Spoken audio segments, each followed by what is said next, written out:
Welcome to Mobility in Motion, the series that explores how people, systems, and organizations are redefining the way the world moves. Today we have Ashley Davis, president of REVA, and Alberto Aguilera, the CEO of SONDA USA. So before we get started with REVA, I wanted to give Alberto the opportunity to introduce yourself and a little bit about SONDA. Thank you. Thank you, Ashley, for this conversation. Very powerful for us. And this is Alberto. I have been working for Sonda for more than 15 years. Previously, I worked for American companies expanding their business in Latin America. About Sonda, Sonda born more than 52 years ago, expanding our business through Americas. We reached 3 years and a half ago United States, and we are proud of our knowledge in public transportation systems. Is one of our verticals that we are trying to offer and expand in USA.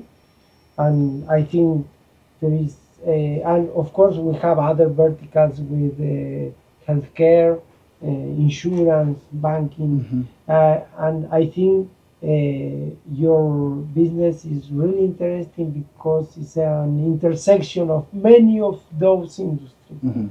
So we are pleased to have this conversation with you and learn more about your business, your company, your challenges in a really critical mission business. Thank you. Happy to be here. Awesome. Yeah, and we're happy, Alberto, that you're here. He's most of the time traveling. He's based out of Chile, but I figured I'll catch him with it's going to be the World Cup. He's Argentinian, so I knew I was going to get him to come. He was going to be here, so good timing.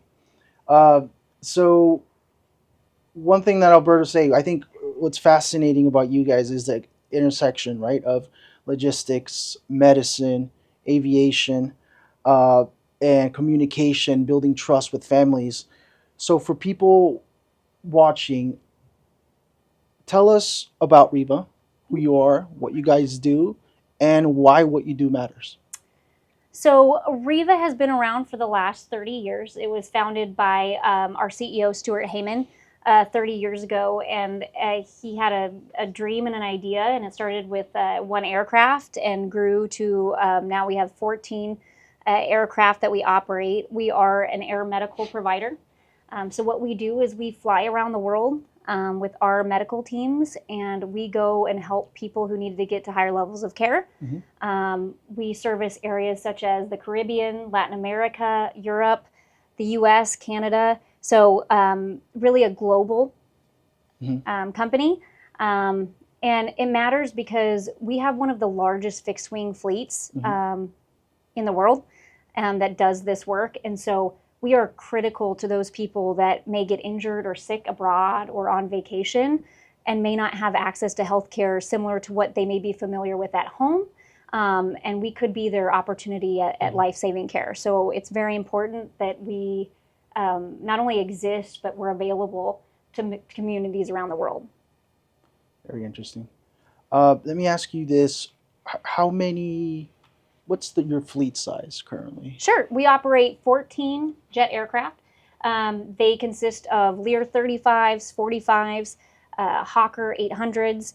We have some King Airs, and then our most unique aircraft is a seaplane that we can utilize. We go from South Florida to the Bahamas or the islands that are around and near that area, in which we can pull the aircraft up onto the beach for beachgoers who may be in need of urgent critical response. Gotcha. I want to kind of go behind the scenes a little bit on some of your missions. Yeah. So going from the first call to the moment that the patient arrives to what actually happens in the process to the end location of where they're arriving. Sure. So our job is to make that feel as seamless as possible to the patients or the providers that are calling us for help. However, on the backside, as you can imagine, it's much more complex in what our teams are doing. So we may receive notification via various different ways, call, email, text, WhatsApp. We have to be connected through the ways that people communicate throughout the world. We get that notification and we evaluate. We ask questions: where are you located? Where do you need to go? What's the patient condition? As soon as we get that basic information, then we give that to our medical teams and we start working on what we need to do. We are a bed-to-bed provider, which means we will go and get you from wherever you're at, whatever facility you're at, and then we will secure a bed, whether it's here in the United States or another country. But we will do that organization, which is important because patients may not have the capability, know-how. The sending facility may not have the resources to be able to do that. So our team does that for you to help take that stress away. Once we get the information and we get it all worked out and we know where we're going, we give the patients an idea. It's an itinerary of when we're going to be there, what time we'll be there. We'll walk them through what the flight's going to be like, and then our teams get ready to go. And they get the medical equipment they need on board in case there's anything special we need to do for that patient. And they, with our pilots, they take off and they go ahead and get the patient. We'll arrange ground transportation. So we'll work with companies that provide those services to help us out. And they'll take our teams to the patient and we'll pick them up, bring them onto our aircraft, bring them back to our aircraft. And then we'll take them to either it's a higher level of care. Maybe sometimes they're just going home, but they're not allowed to, they can't go on commercial air. Right. And then we'll take them and make sure they're safely dropped off. And from there, we handle it. If they have insurance they'd like us to utilize, we'll handle all the billing. And for there, hopefully that they're able to focus on their care. Understood. So we spoke earlier about some of the personnel that's there. Your captain, the medical team. Is there anyone or any profession within the operation that a lot of people won't think are involved? Oh yeah, I mean, I think it's our command center team. So we have a whole team of people that operate 24/7, 365 that are there to take the call and get the information. They're experts in logistics. They get landing permits. It's all very complicated in a lot of instances. So they work through all those logistics, and I think those are some of the rock stars that you don't get to see or hear because our clinicians and pilots get to meet every patient that we move, but they're kind of the heroes behind the scenes. So I think those are people that they may not realize that we're really deeply involved in their transport. Gotcha. What is harder, moving the aircraft, the patient, or information? By far information. So our teams work across time zones, across languages. It can be very difficult to communicate. We communicate differently. What mode of communication? Some prefer email, phone. How do we communicate with individuals across the world? And so that's definitely something our team has perfected and are experts at, and learning each of those nuances for each market, each hospital that we get to know, and understanding how we can safely and effectively move the patient to where they need to be. Right. I will ask from the human side of the business. Your team treat families and people in the hardest moments of their life. How do you manage that, and what are the skills that your team needs to be really strong? I really like this question because it really matters who works for us. It matters who our patients see when our team show up. And there has to be a level of humanity and care that they provide from the first call to when we drop off, because we see patients on the hardest day of their lives I can imagine. They are in distress, they are scared, they are trying to move, they are worried about a loved one, and we don't always operate in our best selves in that moment because we're so worried. And so it's our team's job to provide the confidence and the safety and allow our patients to focus on getting better instead of worrying about anything else. So if they know that we have it covered, that we're coming to get them, that they can trust our team and their care, that our pilots are going to get them there safely, then they can start to relax. And we do see that happen almost immediately as they get on board the aircraft and they start to take off and they start to realize who they're with. So it's so important that our teams embody it, from our frontline clinicians who hold their hands, who talk to them when they're upset and worried. Also our pilots. Our pilots are not just your everyday run-of-the-mill pilots. Our pilots care about our mission, and it's really important that they do, because they're often there holding that family member's hand sometimes as they get on board the aircraft. So it's very important that our teams embody that humanity. I like that.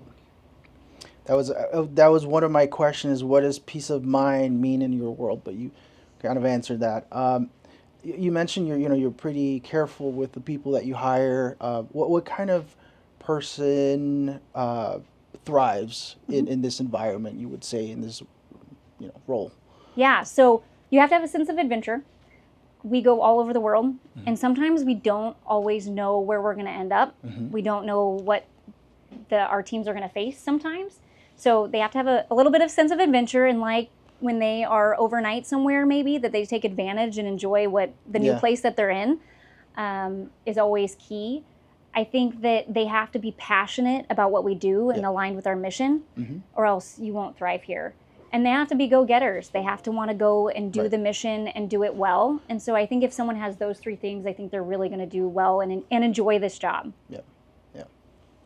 Going back to the human side, so a lot of these situations happen rather quickly. From your end, how do you build trust quickly with the families, to proceed with the operation? So one is communication. We try and communicate very quickly and often. So you can imagine if you're in that moment of distress and you need to move a loved one and really not familiar with what it looks like, that we communicate what's going to happen, where we're going to be, when we'll get there. All of those things matter to help ease that for them. So communication is really, really key for us. Is there a story that really stands out that you can share with us, maybe that maybe moved you or kind of really speaks to the mission of REVA?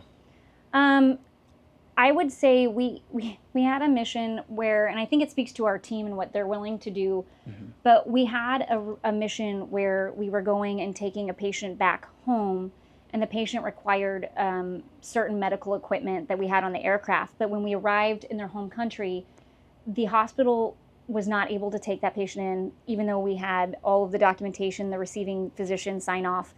And we had one nurse who sat with our patient on the floor of the hospital all night long until they were able to intake the patient and move them. And we did not leave their side. And she was so amazing. And it went above and beyond for this patient who otherwise would have had nobody. And it was critical that she be there to run the equipment, and we keep our equipment there. So we put everything on pause, and she really came through. And it's that sort of behavior and dedication to the patient at that point that really makes us stand out, our team stand out from others. Wow, that's wonderful. Alberto, did you You don't have space for mistakes, and combine human things, medical things, and logistic aircraft decision. How do you manage that hard decisions? How your team escalates situations? Yeah. So we combine two of the most complex industries you can, aviation and medical, at 30,000 feet. And so anything can go wrong, and they only have each other at that point. So we rely on their professional expertise in that moment, their training, to make sure that they can get our patients through those moments. It's very difficult when multiple things happen at the same time with logistics, where we have to navigate and make very crucial decisions. Ones that maybe involve, let's say, maintenance with an aircraft, where I no longer can go get that patient because I have to address something with the aircraft. And now that family who is waiting for us to come get them, we have to let them know we're going to be delayed. That is probably the most difficult situation we run into, when we can't meet the expectations of our patients, mainly because we have to deal with things that are important to the safety of the mission. And that can be very, very difficult for us. And we have to make those decisions. And ultimately, we come down to safety is our number one priority. And so putting everyone's safety that's on the aircraft first and walking through with the family of why we're making the decisions we are. Want to shift over a little bit to some of the hidden complexities of your line of work. So, from the outside, right, it's a medical flight, but share some of those hidden layers that most people never see that you guys are. That's a tough one. The hidden complexities, I think, come with the nuances of logistics that we deal with. So we may be able to go get a patient clinically, but what are the logistics of where we're going to get them? Right. Are we able to go to that country? Because we have recently instances where it may not be safe for us to fly into that country. What does it take for us to get to fly into that country? Do we need landing permits? Does that take time? Do we need vaccines to go into that country? These are all things that no one's really thinking about outside of that, but that we have to consider with any mission that we do. So when we get that call, it's the nuances of what's the ask, where are we going, and how do we get there? That's a good one. That's actually one of the questions I wanted to ask is what happens when you cross the borders, right? Like, share some of the stories or the logistics of that when it comes to crossing borders. So I'll give you an example. We recently went to Uganda. And you can imagine Uganda facing the Ebola breakout was something that we did not do lightly.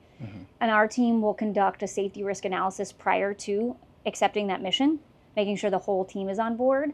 But what we faced is really Ebola wasn't the main issue that we were looking at, but the logistics of getting to somewhere that far away with a hospital that we had difficulty communicating with because they just didn't respond as frequently as we needed to get medical updates for the patient that we were taking, oxygen requirements for that long of a distance. And so once we get our team land in any area, we have to make sure that it's going to be safe for them, that they know how to operate, they know where they're going. So there's a lot of communication there again to the teams of what they're doing, and that they have support if they don't have something that they need, that they have a team behind them that they can say, hey, I need this, I don't have this, where is this at? They have people responding to them in real time.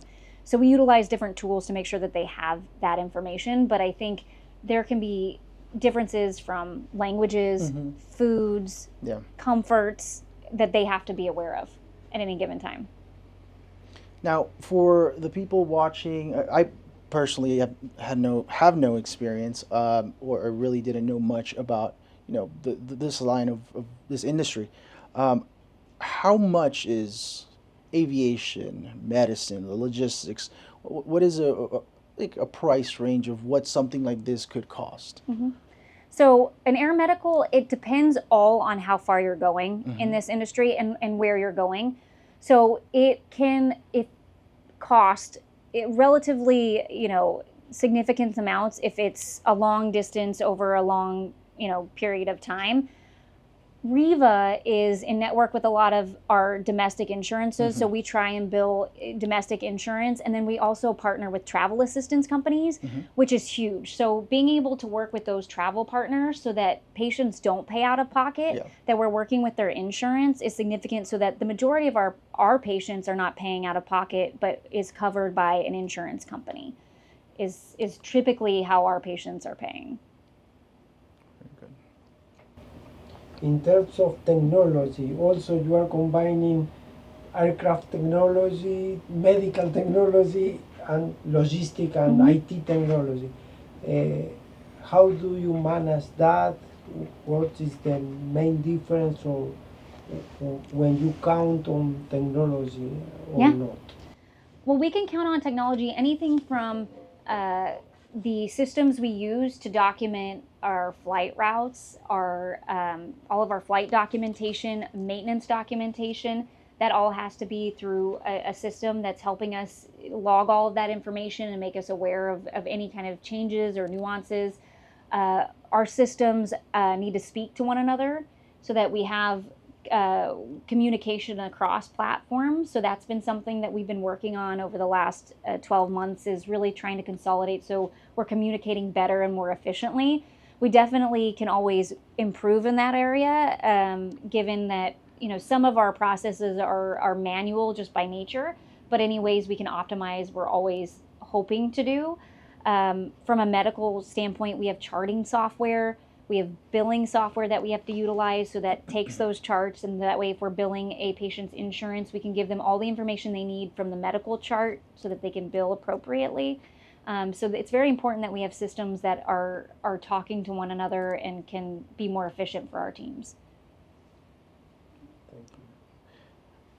Switching over to leadership now, Alberto, you feel free to pitch in, but when the margin of error for these operations are so small, how do you build a culture with your team that performs well under pressure? Yeah. I think that when it comes to performance under pressure, I think you have to be able to do that in this environment, or you will not survive in this environment. We have to make very critical decisions in a very short amount of time. We are regulated within aviation, let's say by duty times. We can only operate our pilots for so many hours before they are no longer able to operate by law. Same thing for our clinicians. They need to get so much rest in between missions to be able to function safely for our patients. Right. And so being able to make the call, I think the hardest thing for us, our team, is when they raise their hand to say, hey, I have to stop now. We call it fatigue, to call fatigue and say, hey, I need to stand down because this is no longer safe for me, and making sure that they do that, because more often than not, our team is trying to accept the mission. They want to go get the patient. They know it matters that they go and help this person out. And so it's getting them to be able to raise their hand, I think, is one thing that we face more often than just not participating or not raising their hand. Right. And I like that point. So it leads me to my next question. How do you balance speed and safety? There's a saying that you said, go slow to go fast. So sometimes we have to slow down and really understand what's in front of us before we can operate more quickly. And so for us, it's in the form of huddles. Do we all have the information? Do we stop and know what's the obstacle that's facing us? Let's work through it together. What do we need to be able to complete this mission? What else do we need for the team to go get or to understand about a mission? And so we often will put everything on pause, do a quick huddle. Luckily, we have technology now that we can do that, whether you use Zoom or Teams or any of those platforms. And we can all get together very quickly. And then the information is clear. We all hear the same thing. And then we can stop, make a decision, and then go. So we do that. We utilize that strategy often here. Okay. How often does an operation not go as planned? More often than not. So we always try and make the best plan possible. And in the nature of what we do, almost always something will change. Yeah. The patient condition may change, the weather may change, the aircraft may need to change because of the needs of the patient. We may not get the documentation we need. So there's so many little tiny components that lead up to us being able to go get that patient that we have a lot of opportunity for that. What we try and do is have our plan A, which is our original plan, but often we're at plan C, D, E, F by the time we're done. So, and this team knows how to pivot. We say, okay, this is what we're doing now, and we have to run with it. Going to your growing plans, what is more critical for you to deliver quality, communication, leadership skills? Yeah, so we have plans to grow over the next 5 years, like many organizations. And what will be critical for us as an organization is to continue our excellence in care, that we don't decline in the service that we're providing as we are able to scale up. And what that means for us is adding additional aircraft in either existing or new markets. And so that'll be a fun challenge, but we have to maintain the integrity of our services that we provide. It also provides additional logistical challenges as we increase the volume of patients that we have coming in to make sure that we can accommodate each of those patients the way that we do today in an efficient manner. And coming back to culture, you are going to many places, different situations. how you capitalize the learning from each mission? So we often like to debrief our missions and take away lessons learned from them. So what went right, what went wrong, what can we improve on, any challenges they faced during the mission. I think that's really important. Our teams are really, really key in how other cultures view us when we show up to their hospitals. We're guests there. So how do they perceive us? Do they want to work with us? And so that's important. They're the face of the organization as they go pick up that patient. So understanding how we operate in each of those conditions, and then operating under stress, unfamiliar environments is important, how they handle themselves, so that it gives confidence not only to the patient and their family that we're going to provide the best care, but also to the facility that we're picking that patient up from, to make sure that they know that they can work with us, and who they're handing their patient off to is really important for us.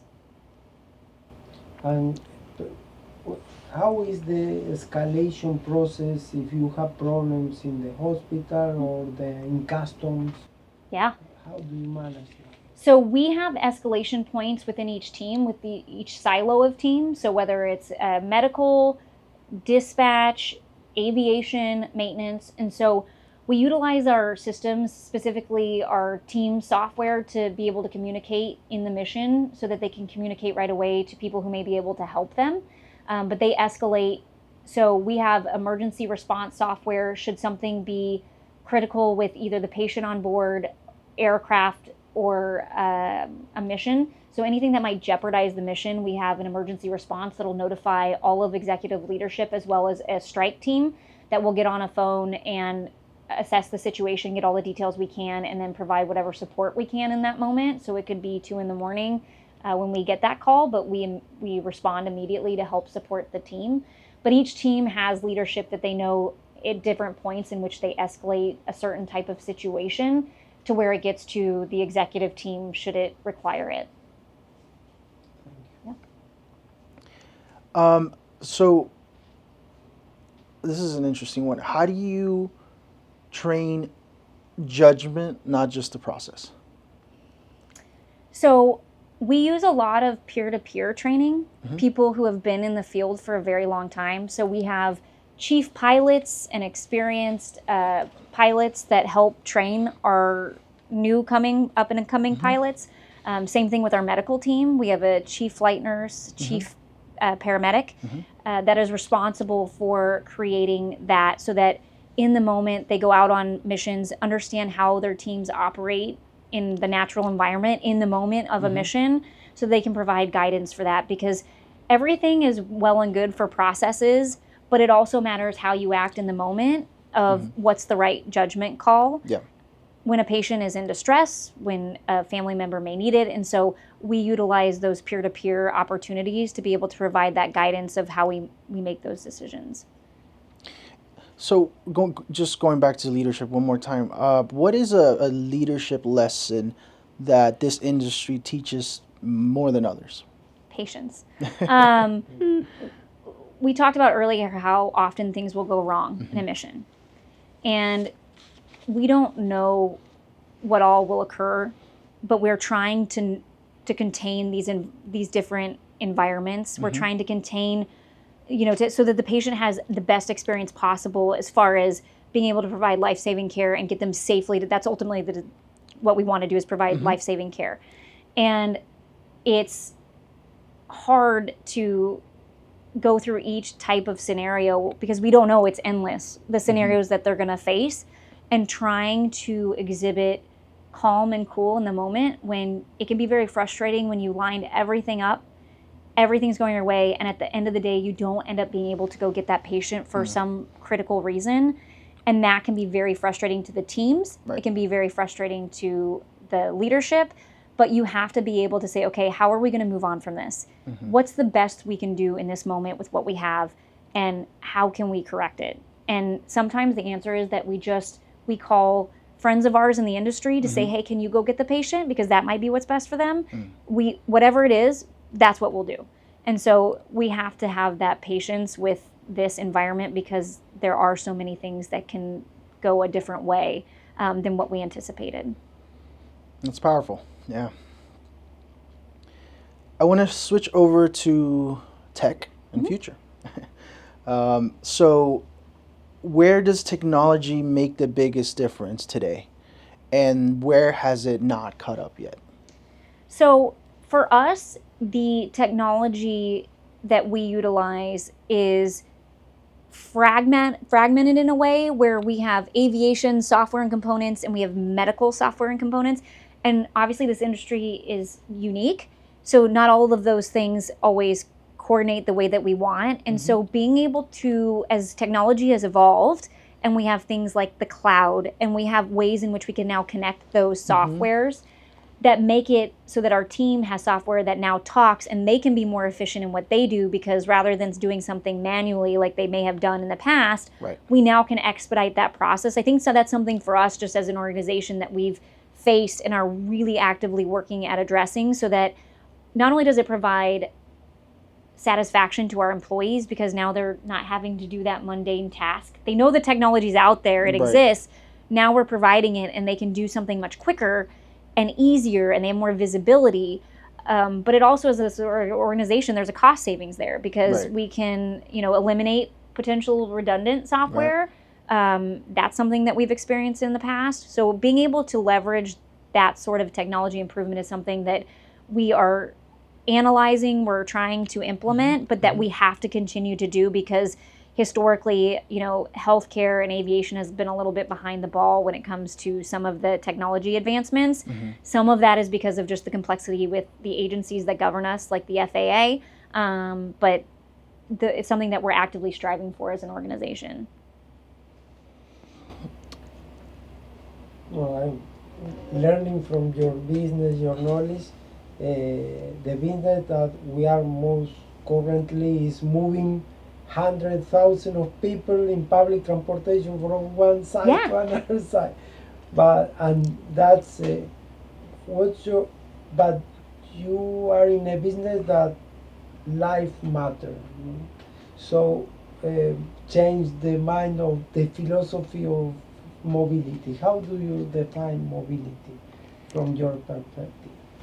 Absolutely. So I think what we can do when it comes to mobility is we already move the patients, but how can we move them better? How do they move in a way that feels more seamless? Maybe it's more information about where we're at. Can they see where we're at any given time? Is it transparency with the medical condition to the receiving facility that we can provide with software and technology, where the receiving physician may have more information before we even get there so that they're prepared for that patient, which provides better care. Those are things that we should be looking at as far as what we expect out of technology and how we can look at what makes mobility better for us. The other thing we can, it's a little on the nose, but it's the type of aircraft that we use. So can we use faster, better aircraft? Maybe, in the future. That would be something that helps us get patients to where they need to go faster, or maybe it's more patients at any given time. So that's something also that we look at when it comes to mobility and what we can do as far as the movement of patients. If you could have a perfect command center, what would be on the screen? If I could have a perfect command center, I think what I would look for is the flow of information perfectly from first call to drop off, where it's easily visible for the team. Right now, they work really hard to make sure that they have all the information, but visually, if they could see it all and be able to communicate within that one viewpoint where they don't need multiple screens, that would just be amazing. I think that's something that we would really benefit from. Right now, we haven't found a product out there that really meets our needs, again, because of the unique nature of what we do. But I think we'll get there where they can sit down and they can be on the phone with someone and literally move, right? They can see the movement for themselves in all of the tasks that they need to get done right in front of their eyes. And that would be amazing for our team. A lot of what we do as well, even with the public transportation or cities, we have the same theme that we hear is it's not the lack of technology, it's the fact that you have the technology, it just doesn't speak to each other. And that's a big problem that Sonda has been able to solve with one of our systems that we operate, and we're trying to implement that in all the different projects that we do and in America. Still keeping a couple more questions regarding tech and future. So have you guys implemented AI at all? And where should human judgment still be the central focus? So we have implemented an AI project within our organization. For us, we're utilizing it as a way in which we can take tasks that were bogging down our team and expedite them. Yeah. So we use some agents to help maximize those tasks. We're just rolling it out, so it's fairly new for our organization. But we still require the human element, because right now AI doesn't quite do what we need to. We won't replace our command center with bots. Right. There's so much nuance to what we have to do at this time that we need the human component, someone to talk to someone, understand what the conditions are, and then roll it out. But there are things behind the scenes that it can be doing, potentially sending out for different types of documentation when it hears and needs certain keywords, things of that nature, where it takes that burden off the team, and they can focus on the more critical elements of understanding the patient's acuity, what they need, and setting up a transport. Does that make sense? So like real-time location of the vehicles or the plane, you have that. Is there anything else that you would want to have in real time that you don't? You could, real-time information of equipment, where it's located. We circulate equipment. So we have, for example, an isolette that's used for NICU transports. We being able to know where it's at, which aircraft it's at, multiple of those, that would be key as we expand our fleet. Do you guys track that now, or is this just... No, it's just manual, knowing where it's at. So again, we are operating around the world. So being able to understand where that equipment is, where our medical equipment is, ventilators, things of that nature, I think that would be key. Understanding our teammates, we know where they're at, but having a better way to understand which teammate is where is something that would be beneficial too. And what are their qualifications? What are they a NICU nurse? Are they adult? Are they peds? What are their qualifications? Do they have certain vaccines we talked about earlier to go into that country? All of those things in real time would be helpful, versus right now it's a manual. It's a manual process.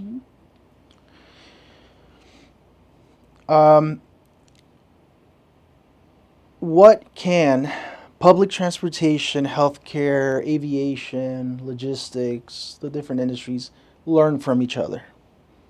Yeah. So I think public transportation does a really good job of the movement of mass amounts of people on a daily basis. Yeah. So they're constantly moving people around on scheduled routes. And you deal with really the scheduled for the most part. You're going, and then in what we do is we're doing the unscheduled, the unforeseeable. And I think there's something to be said where we team up and say, hey, especially I think of, we have these mass casualty or weather events where often we get pinged at the same time for how can we support the communities that we're based in, where it's how do we work together there? How do we have synergies with your command center, how you're moving people around in that segment, and how are you doing it? What efficiencies have you learned? And how can we learn from that, and vice versa? So I think there's definitely areas where we can work together and find improvement within each industry, because we are so closely aligned in the sense that we're both dealing in logistics of people. How people move, why they move, is critical to both of our organizations. I like that. We have a rapid fire session coming up. Before we do that, I meant to ask you, since you are here in South Florida, are you guys doing anything to help out in the World Cup, partnering up with anyone? Yeah, so we expected, millions of people that would be traveling down to South Florida, mainly to Miami. to witness the World Cup. And so we definitely had to prepare a few things. So we've teamed up with some of our travel assist partners who are sponsored and contracted with FIFA. And so we are prepared as a preferred provider should they need to move one of our visitors back home or to higher levels of care. We're on standby ready to do that, and they know that we know logistically how to move around the world and to get their members home safely. The other thing that we've done to prepare for FIFA is just make sure that level 1 trauma centers in the area know that we're here and available, because they often aren't as familiar with the influx of visitors, where those patients need to go, what kind of documentation they need, should they need to move somewhere. And so we're a resource for them as well here in South Florida. Obviously, the airports have seen an influx of activity with aircraft coming in and out to bring people to see the events. And so we have had to navigate logistically of where we go in and out of to make sure that we don't get held up with various congestion at either airport. So we have teammates in our local airport authority here who have helped us with that, so that we can make sure that no patient is delayed because we can't get out due to congestion. Very cool. Yeah, we are also mission critical getting the Scottish to the stadium. That sounds like more fun. Yeah. That's a key. You guys are national heroes in a way. There you go. The Scotsmen. They're gonna go back. Yeah. We're expanding in Scotland next year. Should be, yeah. Before I do the rapid fire, Alberto, do you have any other questions? No, I appreciate your time and your willingness to share with us your business. I just will say that I knew these mission critical services from the other side as a passenger for my son. As I mentioned to you, we were in the children's hospital in Seattle, and my 7 years old son was with a leukemia, and the doctors at that moment said, you have to be back at home because there is nothing more to do. And at that moment we hopefully have an ecosystem of help that led us to have the kind of service that you provide, to be back at home. And because of this interview, I was reviewing some photos, pictures from, and it was a really sad and hard moment with the family and the whole our ecosystem. But really, I appreciate and your mission, because we were able to be back at home and to let my son be his last days with family and our natural environment. So you are amazing and you are great with the work you do.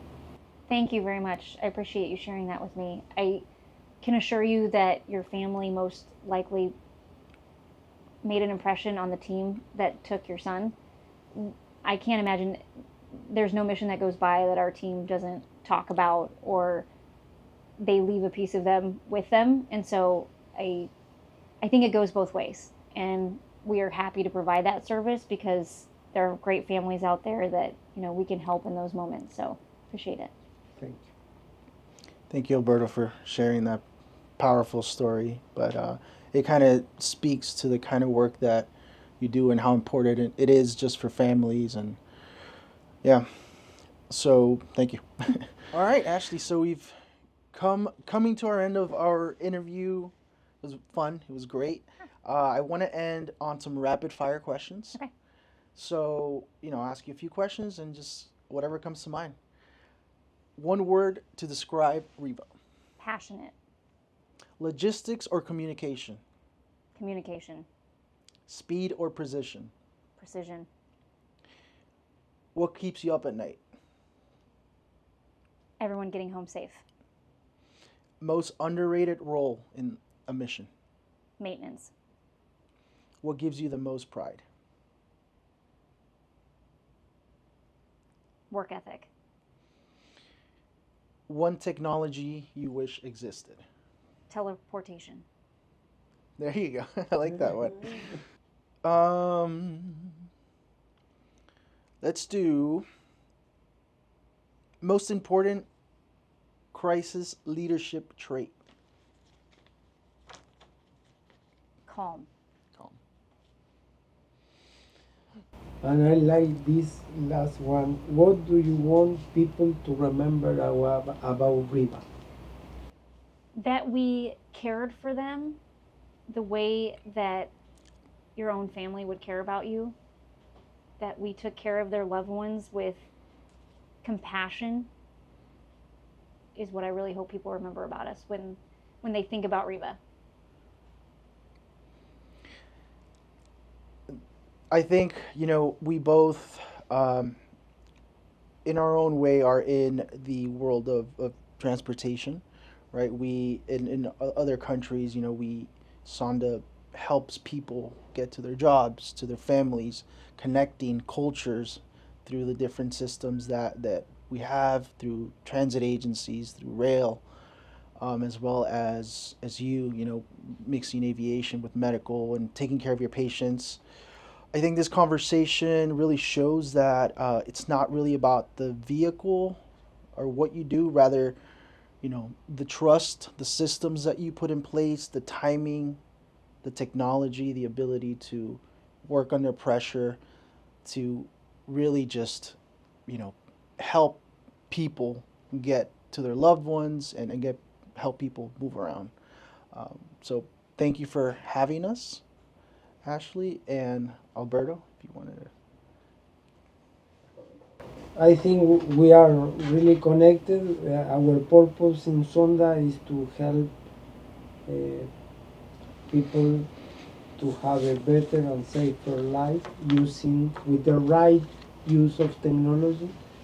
And we learn a lot in this conversation, and I appreciate and I thank you your time and your knowledge and sharing with us. Thank you so All much that. for having me. It's been wonderful, and it's been wonderful to have this conversation. I really appreciate your time here. Thank you. Ashley. Thank you. Thank you, guys.